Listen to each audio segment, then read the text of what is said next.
Bueno, hola a todos. Vamos a continuar con el tema de tamiz neonatal. La primera parte está basado en la Sociedad Americana de Pediatría, la española. Esta es basada en la también de la Sociedad Argentina y el Nelson. Bueno, me he basado en varios contextos, básicamente porque en el libro de Nelson está pues un tema muy distribuido. Vamos a iniciar con una pregunta, ¿no? Hay que marcar el enunciado correcto sobre tamizaje neonatal. Veamos, ¿será que el objetivo del tamizaje es detectar la patología luego de instaurado el daño orgánico? ¿Será que se debe realizar a todos los recién nacidos de forma inmediata al nacimiento? ¿Será que es aplicable y efectiva en recién nacidos prematuros? ¿Será que existen criterios para clasificar el pesquisaje en determinadas regiones? ¿Será que el tamiz neonatal básico incluye fenilcetonuria, hipertiroidismo, galactosemia o hiperplasia suprarrenal congénita? Vamos a ir viendo conforme vayamos pasando el tema. Para comenzar, uno de cada recién nacidos vivos, o uno de cada 1000 recién nacidos vivos, tiene en forma latente alguna enfermedad cuyas consecuencias son graves y irreversibles que se manifiestan semanas o meses mucho después. Entonces, si tenemos la posibilidad de detectar el padecimiento en tiempo aún cuando no se ha instaurado el daño orgánico, se debería realizar. Es de esta forma que el tamizaje ha demostrado ser un procedimiento eficaz en un gran número de países desarrollados. Pasando ya a la definición, ¿qué es el tamiz neonatal? Es un estudio que se debe realizar a todos los recién nacidos entre el segundo y quinto día y antes de cumplir los 30 días de vida. Su objetivo es identificar tempranamente enfermedades metabólicas para otorgar un tratamiento oportuno y prevenir un daño grave e irreversible a la salud del recién nacido, incluso poner en peligro su vida. La mayor parte de los errores innatos del metabolismo pueden ser reconocidos mucho después por su presentación tardía. Presentaciones que van a ser muy ambiguas, o sea, no de diagnóstico específico. Manifestaciones respiratorias recidivantes, trastornos digestivos crónicos, anemia, hepatosplenomegalia, crisis dolorosas inexplicables, trastornos del desarrollo psicomotor, ¿no? Entonces ya demasiado tarde y bueno, también los tratamientos disponibles solo son para mejorar la calidad de vida. Por ende, el tratamiento debe ser de diagnóstico oportuno para un tratamiento eficaz. ¿Cómo se realiza el tamizaje? Se toma en cuenta las caras laterales de la parte del talón de los bebecitos y se toma la muestra en unas papeletas que ahorita les vamos a mostrar como descripción. Estas son las papeletas, ¿ya? En las cuales tenemos los pequeños círculos. Entonces, un papel filtro y pues básicamente en las partes laterales donde hay mayor irrigación se toma la muestra en los círculos, que estas son las muestras válidas. Y bueno, aquí muestran también las muestras que no son válidas. Hay que tomar en cuenta que, nuevamente tal vez repetir, entre las 48 horas hasta el quinto día de vida se debe tomar las muestras para tamizaje. O, bueno, se debe tomar en cuenta que debe ser 24 horas después de que el niño haya comenzado a alimentarse. Entonces, 48 al quinto día, nos quedamos con ello. Ahí existen situaciones especiales, que quiere decir que no todas las muestras, no todos los niños son diferentes, obviamente. Y pues hay que tomar en cuenta que en prematuros menores de 35 semanas se realiza la pesquisa en el tiempo determinado, pero se debe repetir a las 37 semanas de edad gestacional cumplidas. Y en pacientes con bajo peso, menos a 1500, se debe realizar la pesquisa, pero se debe repetir hasta 15 días, que alcance luego 2000 gramos. Hay que tomar en cuenta que algunos tratamientos nos pueden alterar. Estas situaciones especiales en realidad son para ver o que tienen la probabilidad de que salgan falsos positivos o falsos negativos. En cuanto a los tratamientos que nos van a alterar, son el uso de cotrimoxazol o la procaína penicilina. Y si el recién nacido también requiere plasmaféresis, transfusión, la toma de muestra debe ser previo al procedimiento o luego del séptimo día de haber recibido la transfusión. Existen parámetros a tomar en cuenta, criterios para poder especificar qué patología se va a tomar en cuenta en el pesquisaje de acuerdo a la región. Primero, para escoger qué tamiz se va a realizar, hay que evaluar la severidad y la frecuencia de la presentación de la patología en la región, el tratamiento satisfactorio, si existe máxima efectividad del tratamiento en la etapa neonatal, o la posibilidad de control y tratamiento de los afectados, o la posibilidad de centralizar los datos. En cuanto a la elección del método, el método debe ser de obtención sencilla, fácil transporte, fácil conservación y estabilidad de la muestra, alta sensibilidad, con baja tasa de falsos negativos y un costo razonable. Es así que llegamos al tamiz neonatal básico, ¿ya?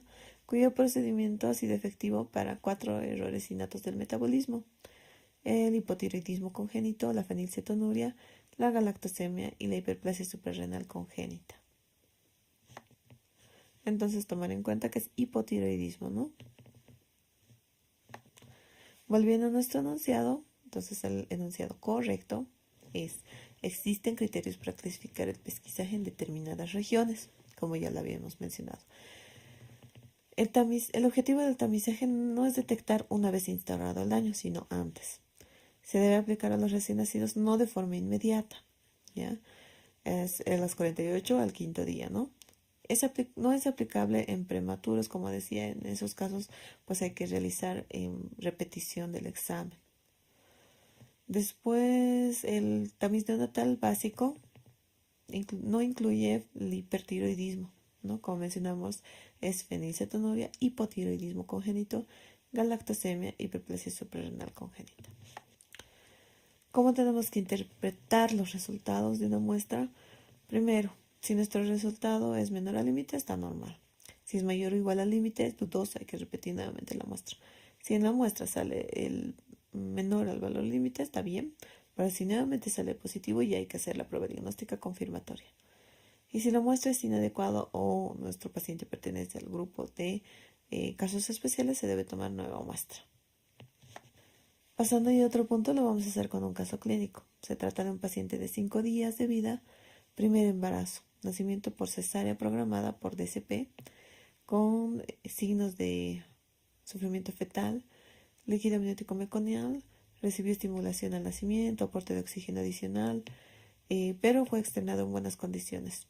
Acude a control, la madre se percata de que tiene dificultad para lactar, pero tolera la fórmula maternizada. La primera emisión de meconium fue con estímulo a las 36 horas de vida. Lo nota apático, llanto grotesco, el examen físico tiene hipotonía generalizada, la fontanela es amplia, 4 centímetros, pero normotensa.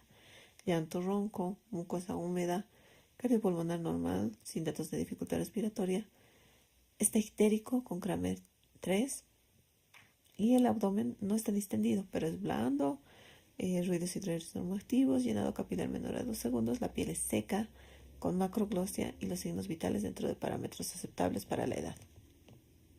Bueno, y en este caso los estoy presentando para ir al tema siguiente y para tomar algunas connotaciones de la descripción del caso.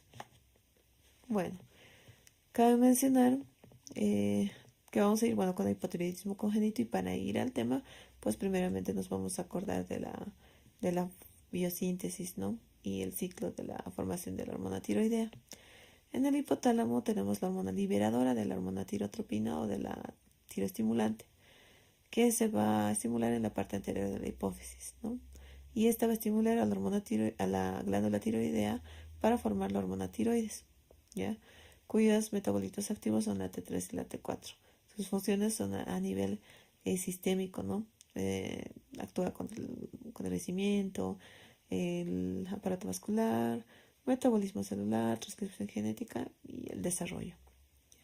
Y cualquier alteración a estos niveles pues van a formarnos alteración de la formación, ¿no?, final de la hormona tiroidea.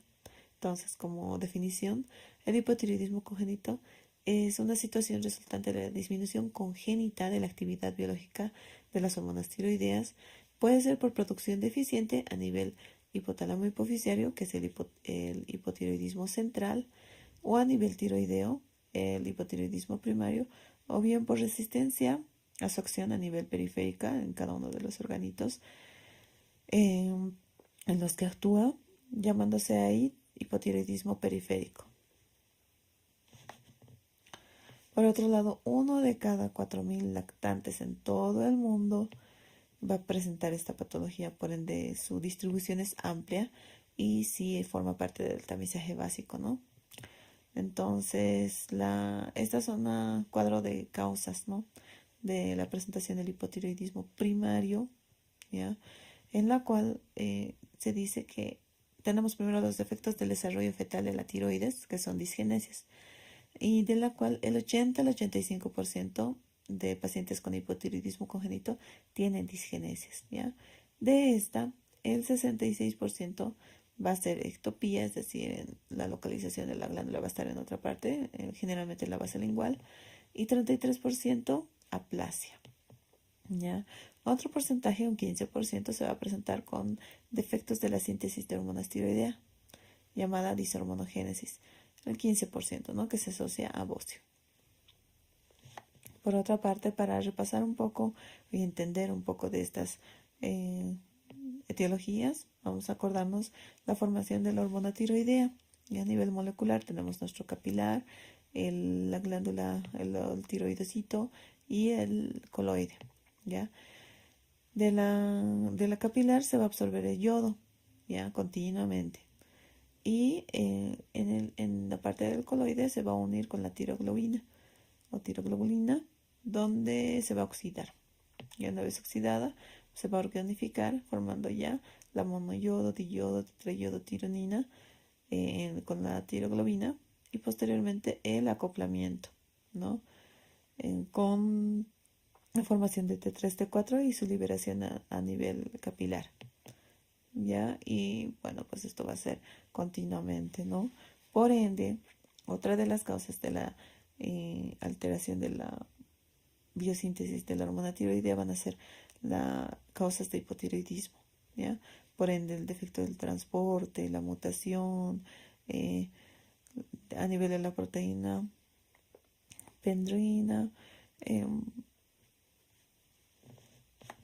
Tal vez mencionar que la pendrina es una hormona que va a transportar el yodo, ¿no? Hacia el coloide.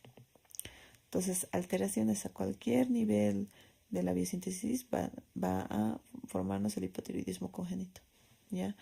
Defecto de la desyodación, además de la resistencia a la hormona tiroidea a nivel periférico o anticuerpos maternos, ¿no?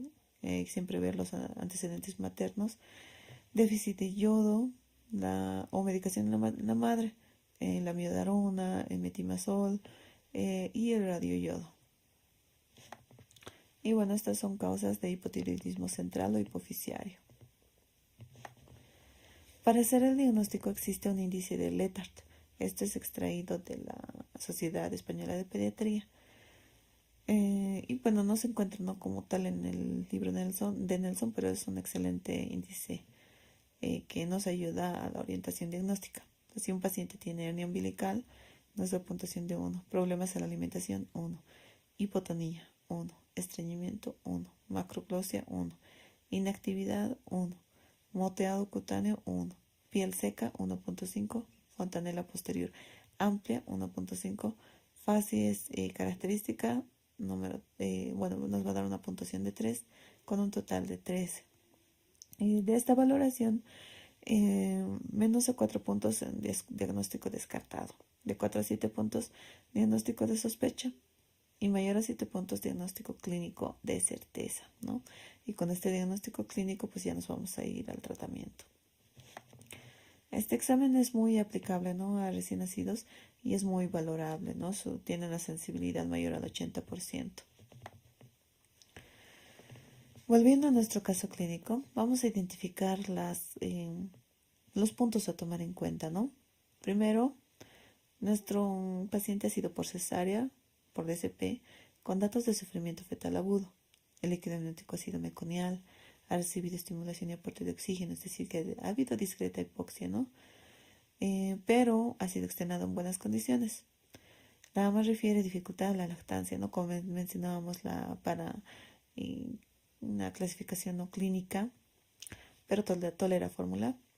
El meconio fue con estímulo a las 36 horas de vida. Esto nos debe llamar la atención porque generalmente se espera ¿no? hasta las 24 horas de la emisión del meconio. Silonota apático, llanto grotesco, hipotonía generalizada al examen físico, la fontanela anterior amplia, ¿ya? Aunque no mencionamos, ¿no?, la fontanela posterior, la mucosa está húmeda, nuestro paciente no está deshidratado, pero sí el llanto ronco, está ictérico, ¿ya? Y la piel seca con macroglosia. Con esta puntuación, en nuestro índice, nuestro paciente tiene problemas de alimentación, 1, tiene hipotonía, que serían 2, estreñimiento, 3, macroglosia, 4, su piel seca, 5.5, y fontanela posterior podría ser por la fontanela anterior ya, 1.5, serían 7. Entonces, 7, nuestro diagnóstico es de sospecha. Entonces ya tenemos nuestra sospecha para hipotiroidismo congénito. Pero hay que considerar los antecedentes previos, ¿no? Por ende, nuestro paciente también podría tener sepsis neonatal porque tiene dificultad a la lactancia, ¿no? Y si bien su fontanela es normotensa, pero es amplia, y se lo nota hipotónico, ¿no?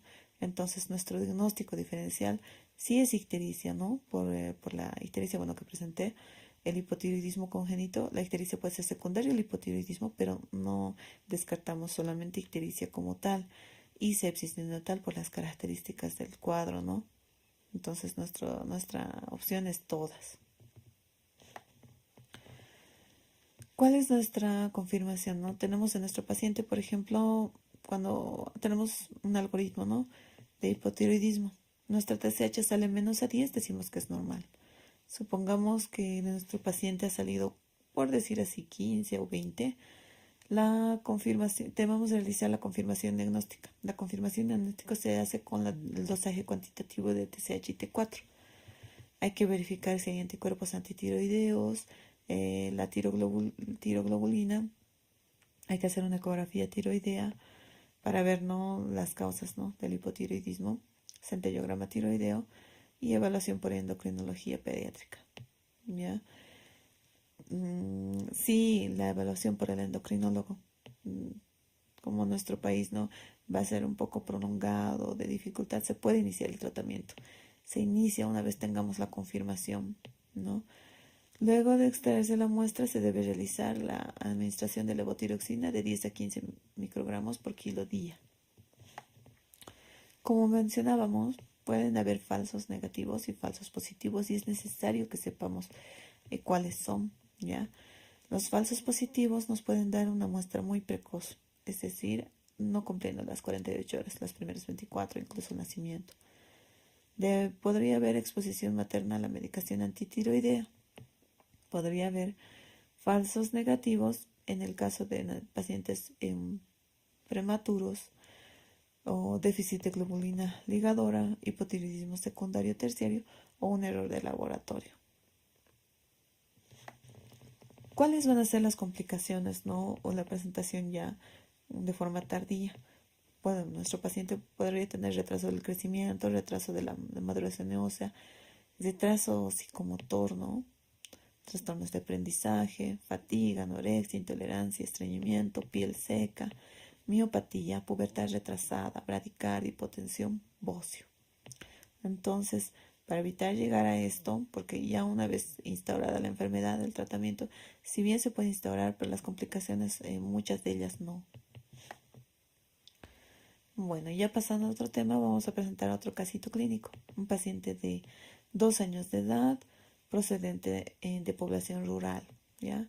Tercer embarazo, es controles prenatales normales, nacimiento prematuro, 35 semanas de gestación. Recibió reanimación básica, internada por prematuridad e ictericia y actualmente a sus 2 años camina con apoyo, pronuncia monosílabos y no obedece órdenes. Entonces, ha sido internada en 2 oportunidades por cuadros gastrointestinales con deshidratación. Acudió a emergencias por transgresión alimentaria en 3 oportunidades y el último año vino, bueno, con 3 oportunidades de transgresión alimentaria, ¿no? Pero siempre tuvo dificultad para la ganancia ponderal con un peso actual de 10 kilitos y una talla de 75 centímetros a sus 2 años. Entonces hay que tomar en cuenta de este pacientito Primero, los cuadros edeméticos frecuentes, ¿ya? Los cuadros gastrointestinales se podría decir que tenía un paciente, ¿no? Con vómitos, deposiciones líquidas, pero la transgresión alimentaria generalmente solo son vómitos, ¿ya? Y bueno, hay que tomar en cuenta que nuestro paciente sí tiene retraso del desarrollo psicomotor y tiene talla baja. Entonces, nos vamos a agarrar de esos tres signos ahorita, ¿ya? También tomar en cuenta la prematuridad, ¿no? Pero básicamente nos vamos a basar en esos para hacer el diagnóstico. Bueno, ya pasando a la fenilcetonuria, es una enfermedad autosómica recesiva. Se produce por bloqueo de la conversión de la fenilalanina a tirosina y es por déficit de la fenilalanina hidroxilasa. Puede existir déficit de la síntesis o déficit de reciclaje de su cofactor. Su incidencia es de 1 por cada 10.000 recién nacidos vivos y pueden existir portadores sanos, que se presentaría uno de cada 50 pacientes diagnosticados. Y bueno, aquí tenemos nuestro esquema, ¿no?, de la vía metabólica alterada. Tenemos la fenilalanina que debe convertirse a tirosina para completar, ¿no?, nuestro ciclo metabólico. Sin embargo, o vamos a tener la alteración o el déficit de la función de la fenilalanina hidroxilasa o la tetrahidrobiopterina, que básicamente va a bloquear este ciclo, ¿no? Por ende, la fenilalanina se va a acumular y se va a ver mayor formación de fenilpiruvato, que se va a transformar en fenilacetato. Entonces, estos metabolitos se eliminan por la orina, ¿ya? Pero la fenilalanina va a aumentarse en sus niveles a nivel del cerebro y esto va a producir lesión, ¿ya? ¿Por qué? Porque inhibe la captación de otros aminoácidos y la fenilalanina, si bien es un aminoácido esencial, pues su elevación incrementada va a desequilibrar la presencia de otros aminoácidos que son también esenciales. Ahora, cabe mencionar que fenilcetonuria clásica es cuando tenemos un valor más de 20 miligramos de decilitro en orina, ¿no? Pero tenemos cuando son menos, pero es más de 5 de fenilalanina, es una hiperfenilalanemia leve. Y bueno, vamos a tener las manifestaciones clínicas según la actividad residual enzimática, ¿ya? Dependiendo si solo hay déficit de función o hay una alteración de la estructura o la ausencia definitiva de la enzima que habíamos mencionado, ¿no? Ahora, nuestros pacientes van a tener un retraso cognitivo, ¿ya? Con un coeficiente intelectual de entre 35 a 50, ¿no? En el 70% de los pacientes. Pacientes van a presentar vómitos graves con deshidratación, como en el caso de nuestro caso, hiperactividad o autista o atetosis. Nuestro paciente, bueno, todavía no es valorable, ¿no?, como hiperactividad o autismo, pero cuando un pequeño no acude a llamado o tiene desarrollo psicomotor alterado, pues sí nos debe llamar la atención. Pueden tener un exantema seborreico, ¿no?, como en este caso, un olor a ácido fenilacético, que es generalmente un olor a ratón o moho. Puede presentar convulsiones, hiperreflexia o temblores. Puede presentar hipoplasia del esmalte o retraso del crecimiento o disminución de la densidad mineral, ya con adelgazamiento de la cortical. Eso se puede ver en una plaquita de rayos X. O ingesta, eso es por la ingesta inadecuada de proteínas naturales. Bueno, volviendo a nuestro caso clínico, ¿no? Solicitamos la historia anterior, reporta cribado neonatal negativo, pero recordemos que nuestro paciente es prematuro, no tiene antecedente de prematuridad. Por las características del cuadro, pues solicitaron todos los exámenes, ¿no? Dentro de los cuales, afortunadamente, le pidieron los laboratorios de fenilalanina, cuyo resultado nos salió en 24. ¿Cuál es la medida a tomar? Bueno, eso vamos a ver en adelante.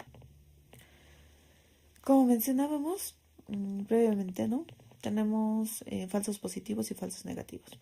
Los falsos positivos nos van a dar cuando hemos tenido un paciente que se tomó la muestra que tenía alimentación parenteral, ¿ya? O hipertirosinemia. Pero falsos negativos, extracción precoz de la muestra, prematuros y exsanguíneo transfusión. Entonces, nuestro paciente por clínica y pues con un examen complementario básicamente dudoso o positivo ya, se realiza el algoritmo. Primero, la determinación fenilalanina en sangre.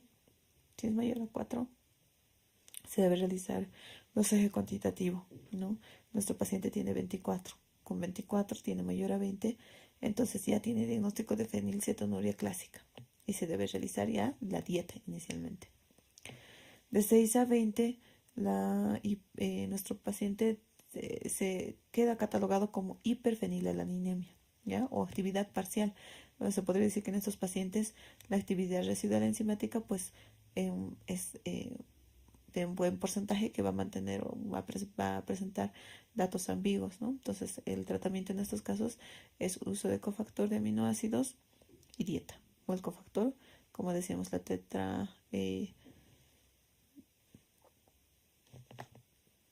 la tetrahidrobiopterina, ¿ya? Luego, si fuera de 2 a 6, se podría catalogar como hiperfenilalaninemia, pero necesita control. Pero si digamos nuestra fenilalanina se encuentra de 2 a 4, hay que repetir nueva muestra. Entonces, mayor a 4, hay que hacer dosaje cuantitativo nuevamente, ¿ya? De 2 a 4 es dudoso y menor a 2 es normal. Por ende, nuestro cribado positivo más fenilalanina en sangre y tirosina nos va a dar el diagnóstico. Hay que identificar fenilacetonas en orina. Esto se puede hacer con la aplicación del cloruro férrico. Se puede realizar la espectrometría de masas en tándem, ¿ya? Con baja tasa de falsos positivos, ¿ya? Y hay que determinar causa genética, ¿no? La valoración, los controles se van a hacer a las 4 horas de los valores diagnósticos y se debe tomar una muestra a las 24 a 48 horas.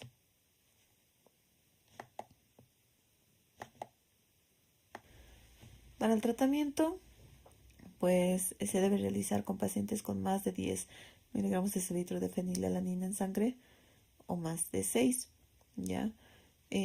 Cuando son más de 6 a 10, pues decimos hiperfenilalanemia, ¿no? En las cuales el tratamiento se basa en reducción de la concentración, ¿no? Para la ingesta. Se debe mantener, ¿no?, concentraciones plasmáticas de fenilalanina entre 2 y 6 en neonatos hasta 12 años y entre 2 a 15 en mayores. ¿Ya? Esto también dependiendo de la clínica. Por otro lado, existen, ¿no?, apoyos terapéuticos que no son netamente naturales. Esto ya en la fenilcetonuria clásica, porque son valores mayor a 20, ¿no? Se deben consumir aminoácidos neutros de gran tamaño, que son pues proteínas sintéticas, ¿ya? Compiten con la fenilalanina a nivel de la barrera hematoencefálica y tienen mayor se podría decir, mayor apetencia, ¿no?, en las células, por ende son más absorbidas que la fenilalanina como tal. Ahora, tenemos la tetrahidrobiopterina, ¿ya? O la fenilalanina hidroxilasa por vía oral, ¿ya? Y la sapropterina, que es el cofactor, ¿no?, equivalente y sintético, que se puede administrar a 10 miligramos kilogramo día y reduce la concentración plasmática de fenilalanina hasta el 40%. El abordaje de estos pacientes debe ser multidisciplinario, con especialistas en metabolismo, nutricionistas y psicólogos. Bueno, pasando a otro tema, la galactosemia. Cabe tomar en cuenta que la leche y los lácteos, una vez administrados por vía oral, se van a metabolizar, ¿no?, en glucosa y galactosa. Cuando hay una alteración a nivel del metabolismo de la galactosa, pues lo que va a pasar es que va a haber acúmulo de la galactosa. Cuando hay un acúmulo molecular que no debería, pues va a empezar a formar clínica. Y ahí tenemos nuestra galactosemia.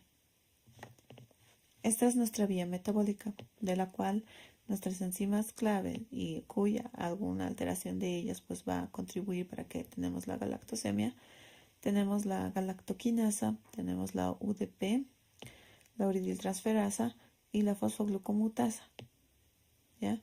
Cuya alteración de ellas pues nos va a dar la galactosemia como tal.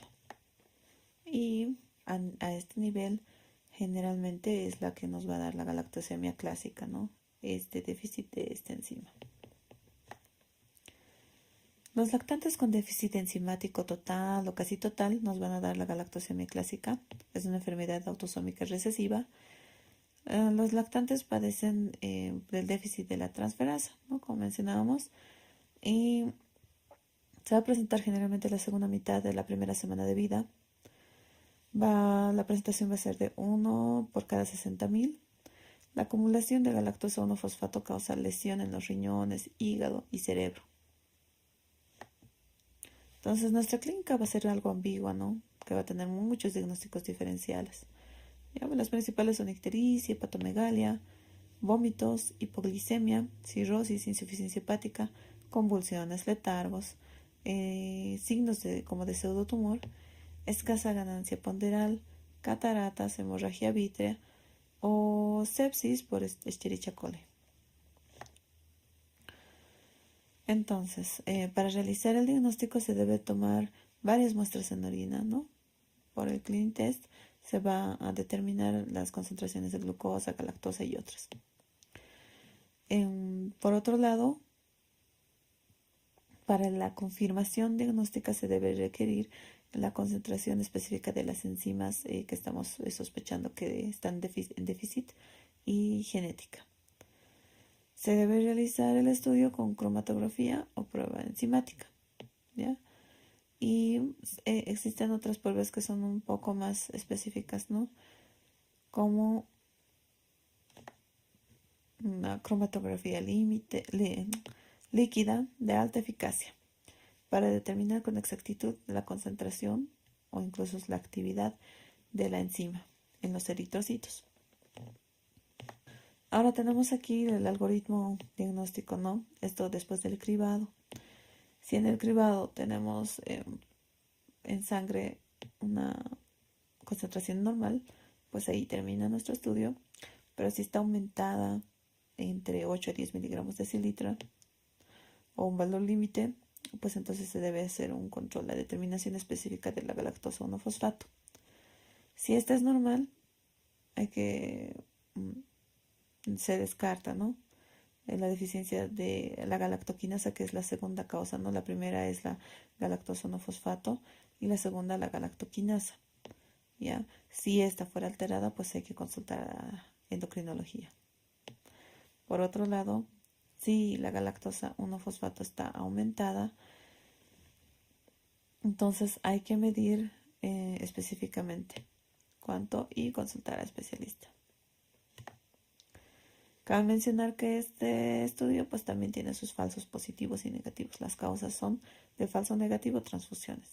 Del falso positivo, no muestra expuesta al calor o la humedad. Entonces esto hay que tomar en cuenta para no tener errores diagnósticos.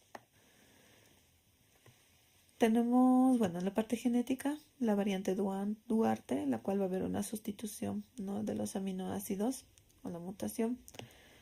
El 12% puede presentar este tipo de sustitución y además que pueden presentar 25% de actividad normal de la enzima. Existen más de 230 mutaciones y se puede hacer el diagnóstico de forma antenatal, ya con una prueba de las vellosidades coriónicas. Esto en caso de que alguno de los progenitores tenga el antecedente. Entonces, para nuestro tratamiento y pronóstico, nuestro paciente, una vez diagnosticado, debe tomar leche sin lactosa. Generalmente puede haber leches de semilla de soya. Se debe recibir suplemento de calcio porque básicamente el consumo de la leche es por el aporte de calcio que tiene, ¿no? Pero se puede obtener o suplemento de calcio una vez que nuestro paciente ya no esté con solo lactancia materna y ya se puede administrar otros alimentos, pues calcio natural. Nuestros pacientes pueden presentar insuficiencia ovárica a la larga, ya disminución de la densidad ósea, eso por el suplemento de calcio que requiere, o retraso del desarrollo. El 80 al 90% va a tener hipogonadismo y hipogonadotrófico, así que esto es muy frecuente. Y va a haber alteración de la función motora y del equilibrio, y el paciente puede tener como secuelas, ¿no? Neurológicas, ataxia y alteraciones de la postura. Entonces, los puntos a tomar en cuenta son: la galactosemia clásica se debe a déficit de galactosa 1-fosfato uridiltransferasa. Obviamente tenemos las otras dos enzimas, ¿no? Pero la clásica es por el déficit de esta. El diagnóstico confirmatorio es de la galactosa transferasa aumentada y la fenética. La alteración genitourinaria más frecuente, decíamos entre el 80%, y por la galactosemia es hipogonadismo y hipogonadotrófico. Y bueno, es así como llegamos al finalizar la primera parte de tamizaje neonatal.